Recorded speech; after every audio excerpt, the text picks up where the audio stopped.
The argument about content in video games is one that has been going on for quite some time, and with the final DLC from Battlefield 1 being released, and talk about the new game starting to surface, I feel as if now is a good time to talk about it. What is the sweet spot with content in video games? When is enough enough?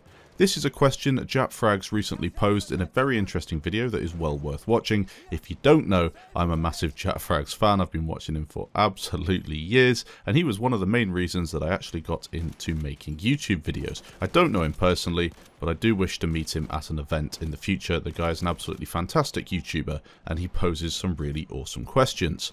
The usual setup for selling games and content has recently involved selling a base game and then offering downloadable content on top of that.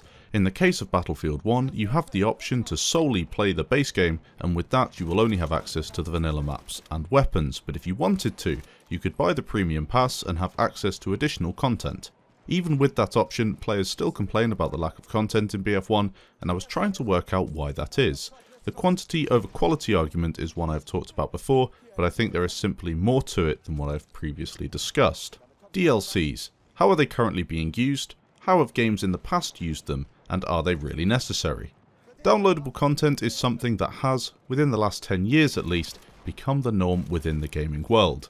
When you buy a game, you can almost certainly expect to have to shell out another £30 to £40 in order to gain access to the full experience. Cost aside, this is an approach that I'm personally on the fence about.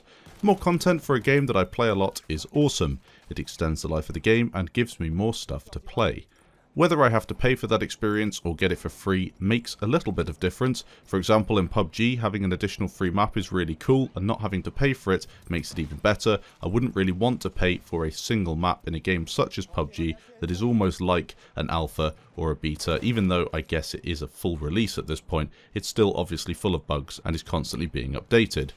Paying for additional content in Battlefield is okay in my opinion, as I understand the work that goes into these things. It's a AAA game. Whether you enjoy the game or not is subjective, but no one can argue that it is a AAA game, and it is at the very top in what we can expect to see from video games. Why do we need additional content though?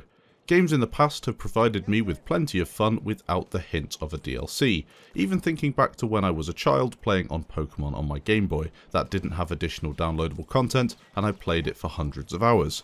I used to play Call of Duty when I was a teenager on the Xbox, and I got tons of fun playing the base game. Only more recently has DLC become almost something that you are expected to buy, and almost needing to buy in order to get that full experience from the game. Point 1. Ideas are hard to come by. I'm talking about ideas that are original. This forces quantity over quality. Battlefield 1 has over 30 maps. That is absolutely loads when compared to other games, and you could argue that that sheer amount of content is not really necessary at all. Gamers love playing the same map again and again, mastering each aspect of it and becoming as good as they can possibly be. This is evident in pretty much every FPS game out there. However, in order to be successful, it requires the map in question to be very well designed. I'm talking about a map that has been created with competitive play in mind.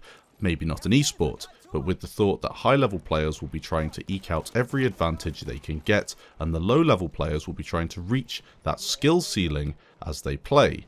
Having a map that has been thrown together with little thought of how it plays and more thought to how it looks, which is the feeling I get with many Battlefield 1 maps, doesn't get me hooked at all. I'm not replaying those maps like crazy, and it's a shame. Battlegrounds and Fortnite both have one main map. Although the games are regularly updated with more content, Fortnite more so than Battlegrounds, that's not really the main reason for players playing it, and it's not really the main reason for the game's success either. The games are incredibly popular because they are focused on a new idea that has been executed fairly well, more in the case of Fortnite than PUBG, but clearly both are incredibly popular and have the Battle Royale game mode nailed. More and more these days we see games conform to the old rules, essentially regurgitating the previous iteration with a slightly altered setting.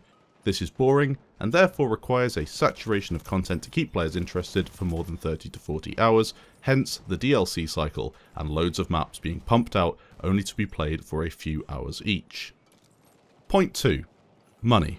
Companies have worked out that they can charge a load of money for the base game, hype it up, sell a ton of copies, and then drip feed content to keep the game alive until the new one comes out. This is the case with most Call of Duty games, and certainly with Battlefield 1. We also saw it a bit with BF4. The argument about the price of games and whether they are underpriced or overpriced is a different story altogether, and in my opinion, if you're getting 100 hours out of a 40 quid game, that's a pretty good deal. However, it does not make up for the fact that poor games require more content to stay afloat. Pumping more content into a game may provide the company with more money as players have to buy it, however it does not necessarily add to the experience or suddenly turn a game into something special. I guess we have recently seen more cosmetic items coming into games, and you have to pay for those cosmetic items. I don't really mind that if it doesn't interfere with the main game mechanics, and obviously as long as nothing is pay to win, it doesn't bother me at all. And in my opinion, I'd much rather see Battlefield go down that route instead of having a premium system that pumps mediocre maps out for a fair amount of money, splitting the player base.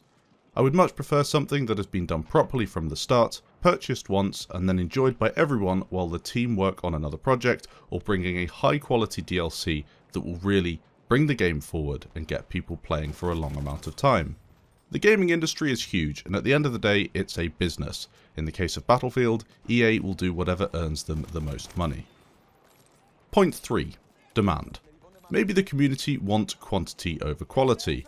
If DICE did release a game with only 5 vanilla maps that were absolutely perfect in every aspect, would the community settle for that? I personally would, as I understand that it's the quality of a map that keeps me playing. However, that might not be the same for everyone. The gaming world has changed, and it is clear to see that players get quite aggravated if DICE release a DLC and don't include more than 2 to 3 maps in it. I can confirm that I was very frustrated when the new Apocalypse DLC released, as in my opinion it didn't have anywhere near enough content in it, and as the maps were poor, it made the issue even worse. I personally want competition and a goal to work towards. Battlegrounds gives me that, Battlefield 1 does not. That is why I have the same amount of playtime in both games, yet Battlegrounds has 2 maps, soon to be 3, and Battlefield 1 has over 30. I find it hard to believe that BF1 has over 30 maps, yet when I think about maps that I really want to play a lot, only Amiens and possibly a couple of others come into that discussion. Although Battlegrounds has some serious issues, it is clear that the competitive nature of the game has managed to keep me playing with very little content surrounding it. The demand, in my opinion, is for a game that has a high skill ceiling and a game that can keep you playing for hours and hours on end, hooking you in as you try and better yourself and increase your skill in every aspect. I currently play quite a few games. Some of these games have kept me hooked for hours and hours on end, and I want to take a minute to work out why. As I mentioned before, I play a lot of Battlegrounds. Why do I play this buggy, laggy, poorly updated game? Is it because of content that is being added all the time? No. I play it because of the brilliant nature of the game mode and awesome aspects such as gunplay. It gives me a feeling not many other games can get close to achieving, and I stress this has nothing to do with the additional content. Although the game has some serious flaws, the initial idea was clearly good, and Bluehole has not tried to cover up a lackluster idea with quantity. It's all about that idea and how that idea is executed. Bring me something that is addictive, bring me something that I can master, a game with a high skill ceiling. That is what Battlegrounds is, and Battlefield 1 isn't. Battlefield 4. Surely this game, a game that had premium, pretty much the same content setup as Battlefield 1, is not a game that I can say is any better. I have over 2,000 hours in Battlefield 4.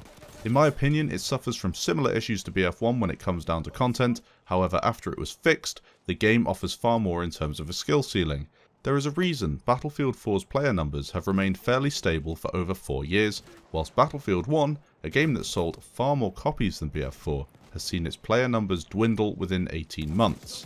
Battlefield 1 does not have the skill ceiling that BF4 has in my opinion, and the saturation of content has not helped to alleviate that issue.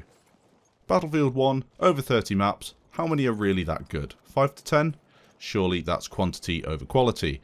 I would certainly take 2 or 3 maps that played as well as Amiens does, and exclusively have those on rotation instead of playing some of the other terrible maps that are available in the game.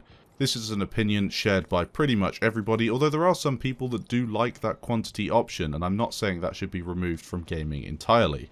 All I'm saying is that quality should be the focus, and the main section of the game should be what is concentrated on, instead of looking at a DLC cycle that tries to make up for what the main game never provided. A game that I think really should be looked at and praised is Rainbow Six Siege. Players have been consistently engaged by that game, and it's certainly one that I argue breaks the mould. So why is this? Is it down to constant updates with content? More DLC? No. Although content updates do help the game and are definitely a positive, the game itself is popular because of more than that. You can always improve in Rainbow Six. It's a game that allows you to sink in hundreds of hours and still find yourself miles away from the best players in the game, but through that time you've also had a lot of fun and learnt many things. Believe it or not, we as gamers enjoy learning things, and that feeling of achievement when you finally hit your first ace, or you get to that rank, or you win a game, it's all what we thrive to experience. Too many games avoid that, and in my personal opinion, that is what gives games such as Battlefield 1 that feeling of mediocrity. That's not to say it's a bad game, moreover one that will never reach the heights of a CSGO or a Rainbow Six Siege. Now of course this is a Battlefield channel and I want to focus on BF1, and I've tried to do that with this video. I'm not hating on the game at all, I'm just trying to work out why we have that quantity over quality mindset when it comes to Battlefield games. I've played over 600 hours of Battlefield 1, and I know many of you watching will have a similar time in game. The argument is whether all that additional content, the maps, the weapons, the game modes, is it needed in order for the game to be successful? I really don't believe it is, and I think DICE are getting hung up on this quantity over quality production line that in my opinion is not benefiting the franchise at all. Let me know your thoughts down in the comments. I'm really interested to see what people think about this.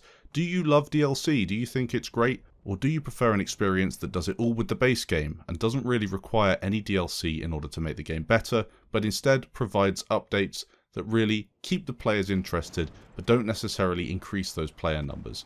A game that does it all with that initial purchase and then focuses on other things. Let me know down in the comments. I'll reply to as many things as I possibly can. Thanks for watching guys, and I'll catch you in the next video. Soll ich das wieder zusammenflecken?